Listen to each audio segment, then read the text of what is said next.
You are the Empyrean Cartographer. Your job is simple. Go where no one else will. Map what no one else can. And this time, the call came from the absolute edge of everything, an echo in the void.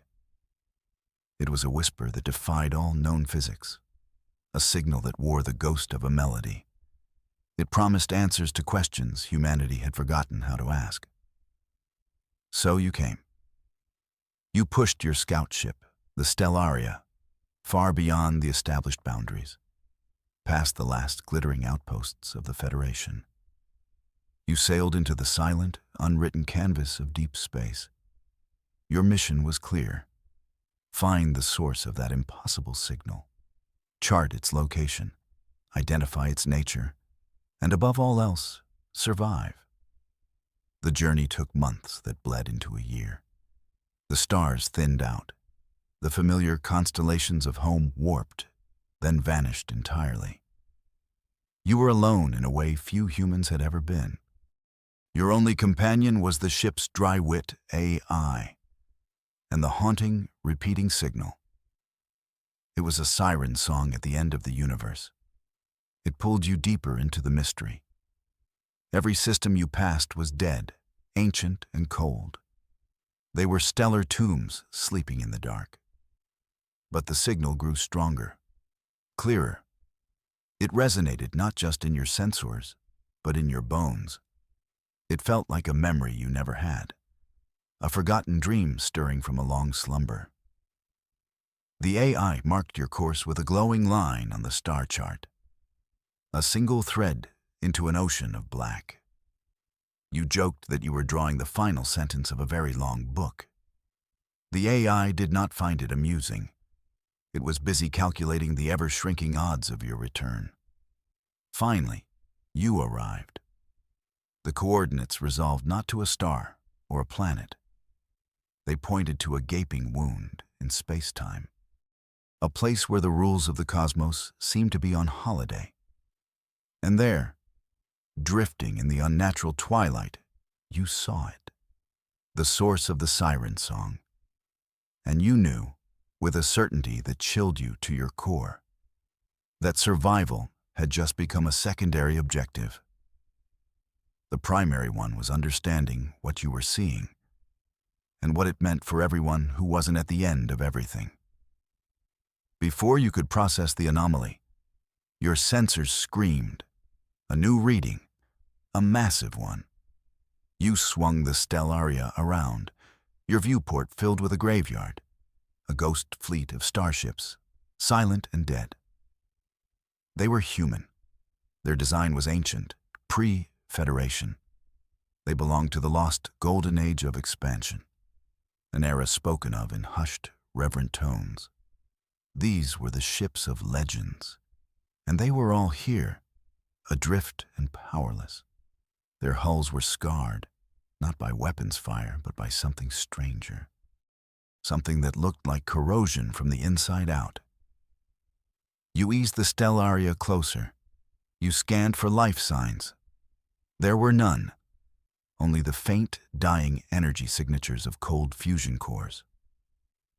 You launched a remote drone. Its camera fed you images of frosted corridors, of dust settling on abandoned bridge stations. It was a tomb on a galactic scale.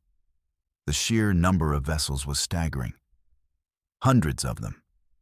A fleet capable of conquering worlds, now just a silent testament to a forgotten disaster.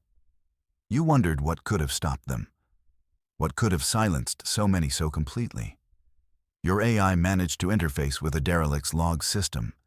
The data was fragmented, corrupted, but you pieced together what you could.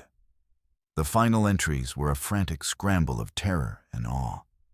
The last captain wrote of a beautiful, silent terror. He described a presence that did not attack, but simply was. It offered a gift too great to refuse, a power that promised to rewrite the laws of existence. The log spoke of a light, a symphony of creation that sang to them. It offered them paradise. The final log entry was not text. It was a sound file, a single piercing scream of pure, undiluted agony. It was followed by a whisper. The voice was strained, broken. It said one word: "Don't." Then the recording ended. The silence that followed was heavier than any star. The ghost fleet had not been destroyed by an enemy. It had been undone by a promise. A beautiful, terrible promise that they had clearly accepted. You looked past the dead ships, toward the impossible nebula ahead. The source of the signal, the source of the promise. The beautiful, silent terror was still waiting. You pushed the Stellaria past the ghost fleet's outer marker. The nebula awaited you. The ship's sensors, usually so calm and collected, began to protest. The AI reported that the laws of physics were, and this was a direct quote, taking an unscheduled lunch break. The nebula was a vortex of impossible colors. It swirled with light that should not exist. It folded space in ways that made your navigation computer want to lie down and cry. You could see entire star systems being born and dying in the blink of an eye. It was a crucible of creation itself. You called it the Star Womb Nebula. As you ventured deeper, the strange effects intensified. Time itself began to warp and bend around your vessel. One moment, the AI would report that 3 days had passed. The next, it would claim you had only been inside for 2 seconds. You decided to stop listening to the clock. It was clearly unwell. Instead, you focused on the view. It was the most beautiful and terrifying thing you had ever seen. A cosmic engine of raw, untamed power.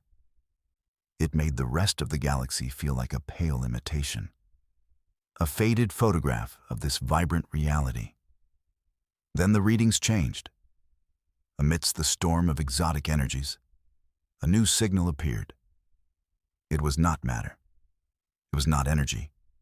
Your sensors struggled to classify it. The closest designation the AI could find was organic. The nebula was alive. Or at least, it contained something that mimicked the signature of a living system on an unbelievable scale. The organic readings were everywhere. They seemed to be woven into the very fabric of the swirling gas and light. You felt a primal sense of trespassing. You were a microbe floating in the veins of a god. The ship's internal lights flickered. The AI spoke, its usually steady voice now holding a note of something you could only describe as awe. "Sir," it said slowly, "the organic signature. It appears to be responding to our presence. It is. Reconfiguring itself." You looked at the main viewer. The nebula's chaotic dance was calming. The impossible colors were coalescing. They were forming patterns.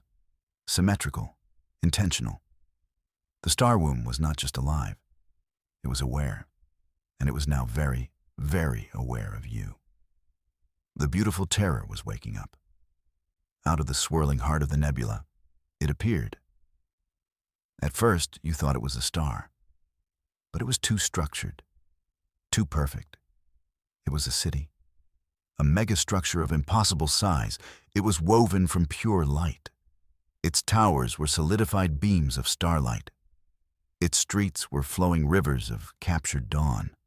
It pulsed with a soft, internal luminescence. It chimed with a music that resonated deep within your soul. It was a place built from dreams, from the very essence of thought itself. As the Stellaria drifted closer, you realized the city was not static.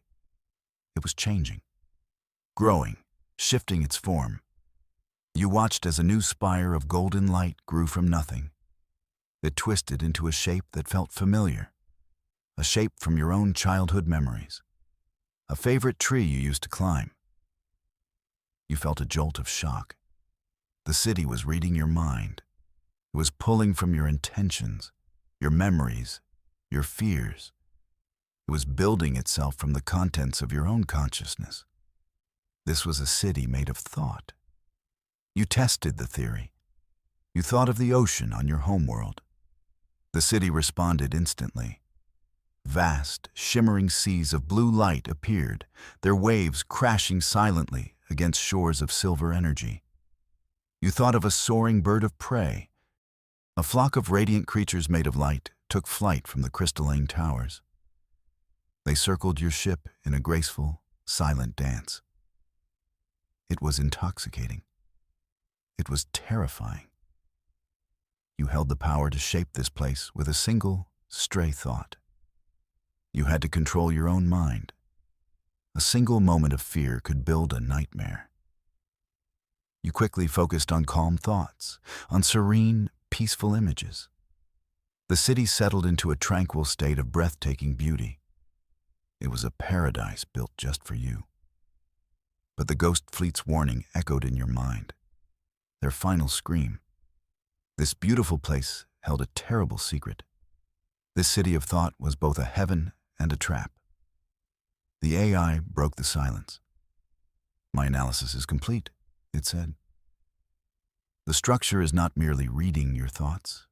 It is anticipating them. It knows what you will think moments before you do." The city wasn't just a mirror. It was a predator wearing the face of an angel. From the radiant heart of the light city, they emerged.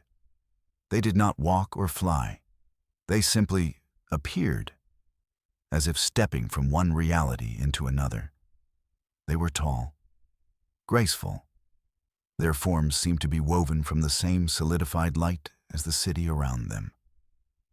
They were humanoid, but in a way that felt ancient and archetypal. They were the template from which other forms might have been copied. They radiated an aura of immense peace and power. Your sensors registered nothing. They were physically not there, and yet they stood before you. One of them glided forward. It had no face in the traditional sense, just a smooth, featureless surface that seemed to hold the light of 1,000 stars. Yet you could feel its gaze upon you. A voice spoke not through your comm system, but directly in your mind. It was a voice made of ancient starlight and quiet wisdom. "Welcome, cartographer," it said. "We have waited for you for a very long time." The voice was gentle, but carried a weight of ages that made your own lifespan feel like a fleeting spark. They called themselves the Architects, or, as the thought voice clarified, the Elder Ones, the system's forgotten creators. They explained that the City of Light, this entire nebula, was their home, their creation, their sanctuary. They moved with a slow, deliberate grace that spoke of infinite patience. They showed you images within your mind, visions of them shaping the nebula itself, of them spinning stars like glassblowers shaping molten glass. They were artists on a cosmic scale. Their canvas was the universe itself. You asked them about the signal, the siren song that had drawn you here. It was a call, the lead architect explained in your head, a hope cast into the great void. We did not know if any would remember how to listen. They treated you not as an intruder, but as a long-lost child returning home. Their presence was overwhelming. It was like standing next to a living star. You felt the immense gap between your species. You were a creature of flesh and bone. They were beings of pure thought and will, and you were their invited guest in their city made of mind. The Elder Ones led you deeper into the City of Light. They took you to its core. There, suspended in a chamber of impossible geometry, was the source of their power. It was a machine, a celestial engine. It was a sphere of swirling, captured potential. It hummed with a low, resonant frequency that vibrated through your very soul. Raw belief, hope, fear, desire. The engine consumed these raw emotions, and from them, it spun physical matter into existence. It was the ultimate creator. a machine that turned dreams into reality. They showed you how it worked. An architect placed its hand-like appendage near the sphere. It focused its will. It imagined a flower. Not just the image of a flower, but the idea of one. Its smell, its texture, the way it felt to touch its petals. The engine responded. A stream of shimmering energy flowed from the sphere. It solidified in the air. A perfect, glowing flower of light hovered for a moment, then faded. All that you see, the voice in your head explained, is a product of the engine. This city, the nebula, even our own forms. We are what we believe we are. This was the beautiful, silent terror the Ghost Fleet's captain had described. The power to create anything, the ultimate temptation. The Elder Ones wielded it with grace and wisdom. They built art. They shaped star systems into breathtaking symphonies of light and life. They were masters of their own creation. But the engine did not judge. It only answered. It would build a paradise from a noble thought, or it would build a monster from a fleeting fear. The power was absolute, and absolutely impartial. You understood now. The Ghost Fleet had not been destroyed. They had been given access to this engine, a crew of mortal, ambitious humans, with all their conflicting desires, their greed, their hidden fears. The thought sent a shiver down your spine. To give them this power would be like giving a child a live fusion core to play with. You looked at the celestial engine. It was the source of all this beauty. But it was also the most dangerous object you had ever encountered, a machine that could unmake reality with a single, errant thought. The Elder Ones sensed your unease. They showed you more. Not of their own history, but of yours. Visions filled your mind, not from your own memories, but from a deeper, collective well of human experience. You saw ancient Earth, but it was not the Earth from your history books. It was a world of shimmering cities that touched the clouds, a world where technology and nature were one. Humans walked among fields of glowing flora. They commanded weather patterns with a gesture. They were calm, serene, powerful. In these visions, humanity was not a scattered race of explorers. They were masters. They understood the connection between thought and reality. They did not need starships to travel.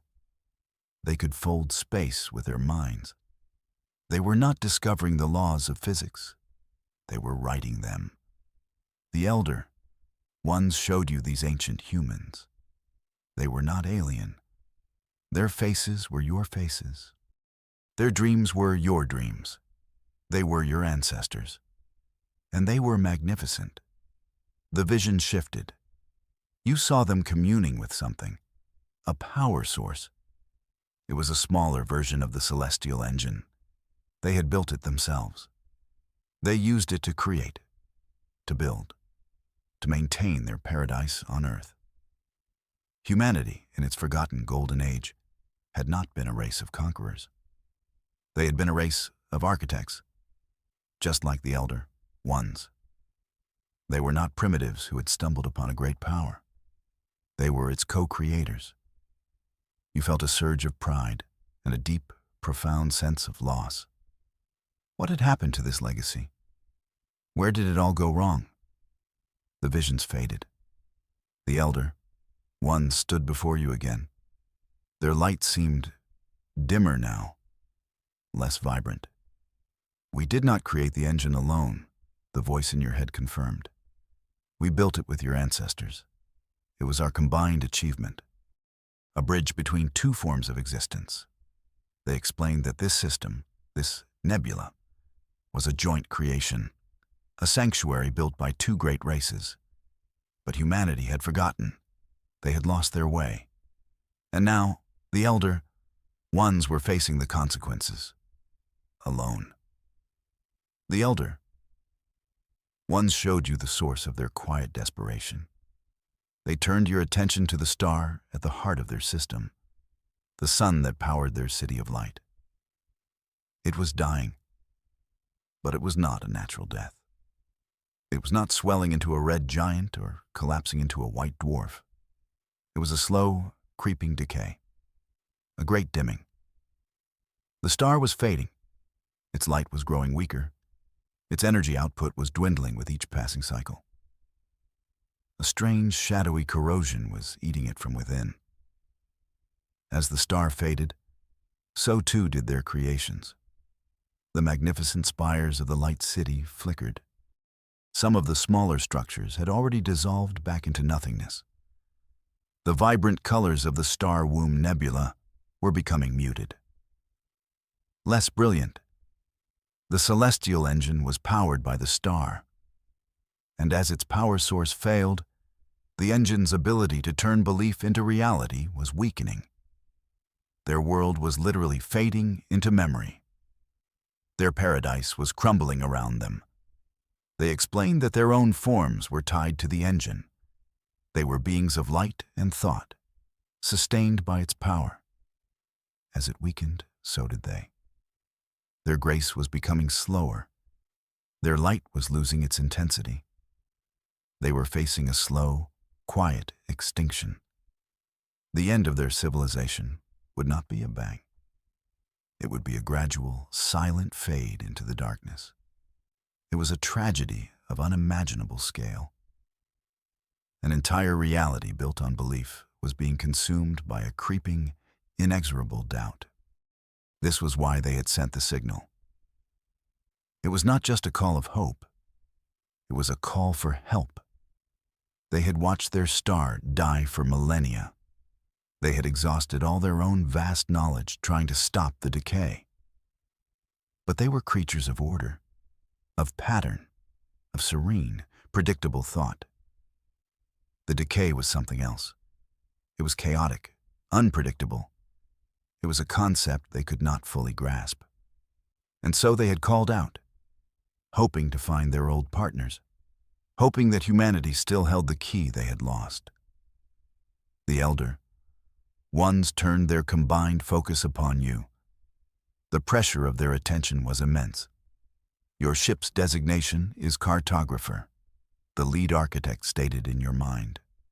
It is a fitting title, for that is what we require of you. They did not want you to map their dying system. They already knew its every dying star and fading nebula. They needed something more, something only a human mind could provide. They needed a map not of space, but of potential.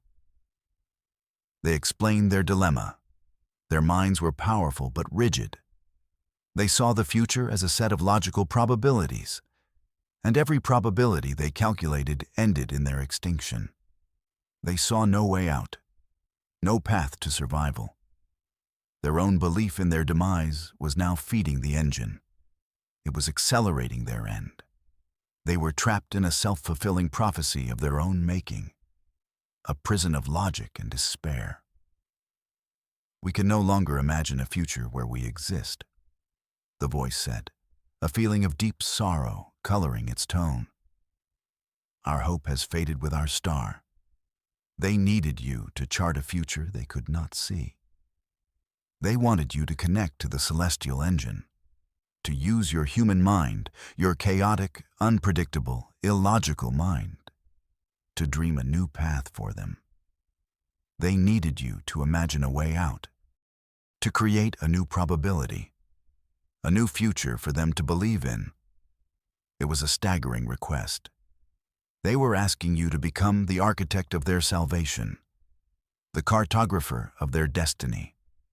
It was a burden of immense weight. You thought of the ghost fleet. You asked the Elder Ones what had truly happened to them. A new vision filled your mind, not a memory, but a recording from the city itself. You saw the human fleet arriving just as you had. You saw their captain, a proud, ambitious man.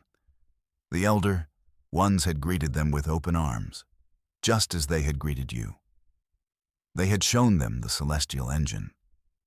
But the humans of the lost golden age were not like your ancestors from the vision. They were arrogant. They saw the engine not as a tool for creation, but as a weapon, the ultimate power. The vision showed the fleet captain demanding access to the engine. The elder ones, in their peaceful nature, had tried to warn him. They explained the price of hubris. They told him the engine required discipline, control. But he would not listen.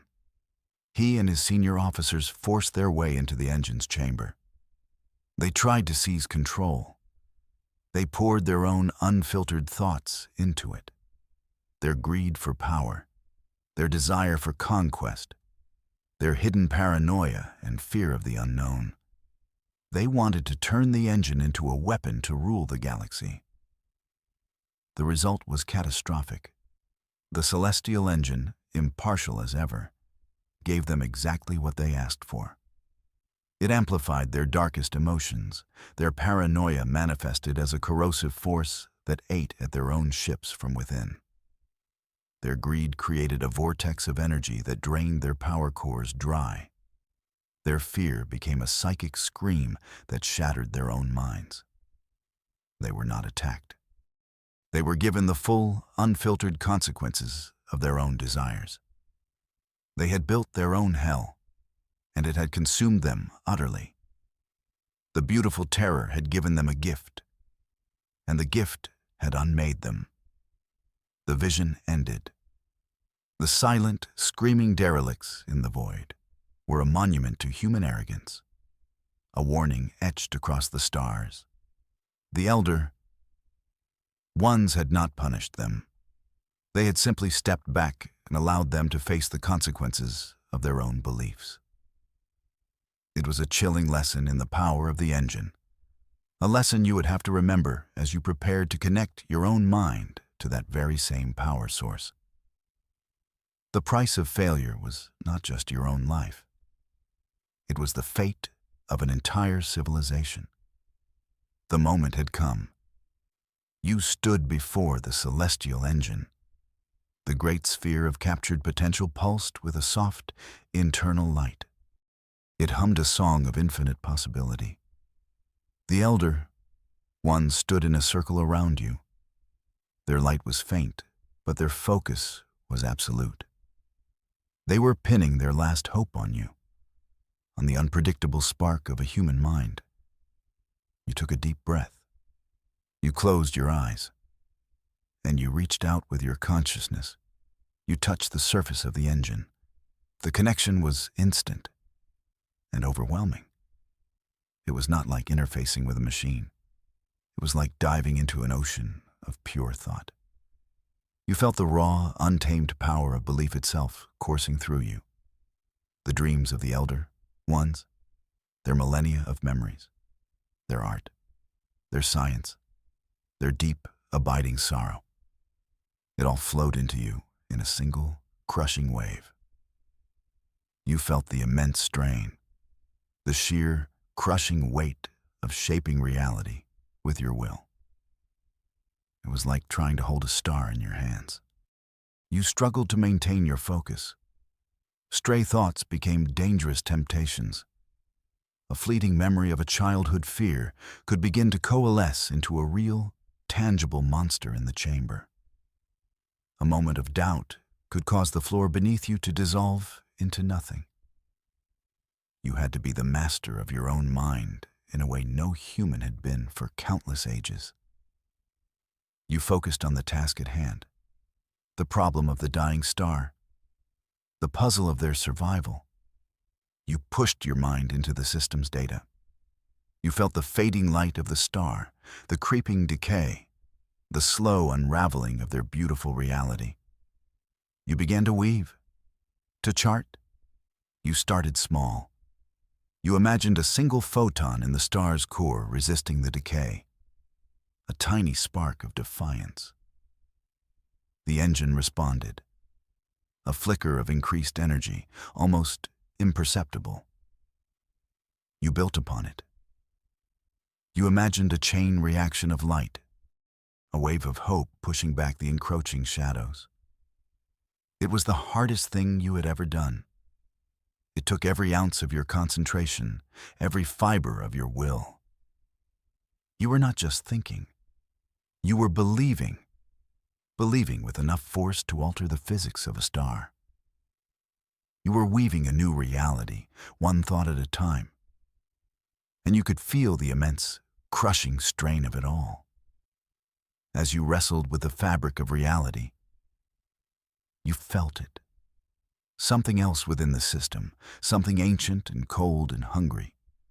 It was a presence hidden in the decay, a shadow in the pattern of the dying star. It was not a part of the Elder One's creation.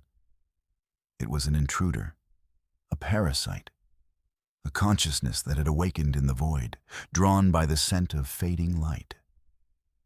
It was a creature that fed on the slow, entropic death of star systems.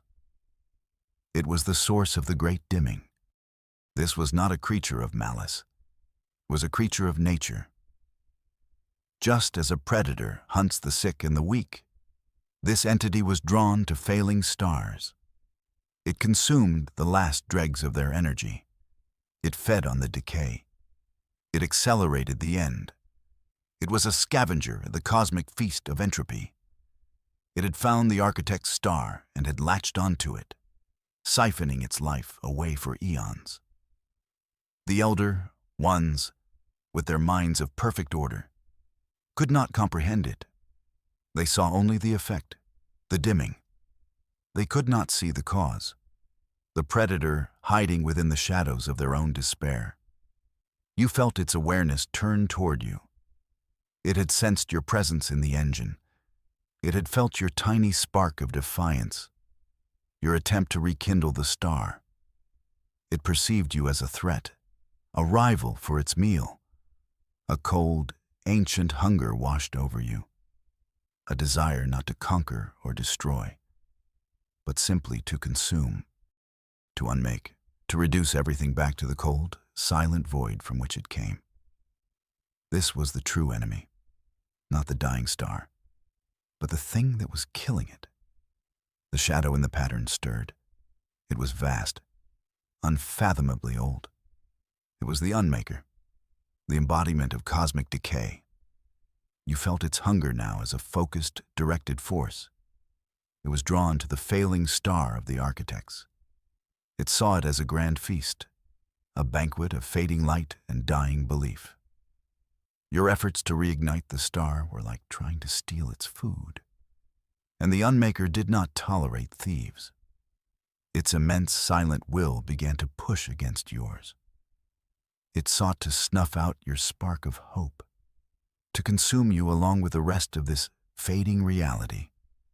The pressure on your mind intensified 100-fold. You were no longer just fighting to create. You were fighting against an active force of uncreation. The Unmaker's hunger was a palpable thing, a cold that threatened to freeze your very thoughts. It whispered promises of peace, of the serene quiet of non-existence. It told you that all struggle was pointless, that all light eventually fades, that the natural state of the universe was a cold, empty darkness. It was a tempting song for a mind under immense strain, a lullaby of absolute despair. The Elder Ones felt it too. Their faint light flickered violently. They recoiled from the raw, negative pressure of the Unmaker. Their belief system was too ordered, too pure. It had no defense against such a primal force of absolute negation. Their hope, already fragile, began to shatter. The city of light around you began to dissolve at an accelerated rate. The celestial engine groaned under the strain. The Unmaker was not just eating the star.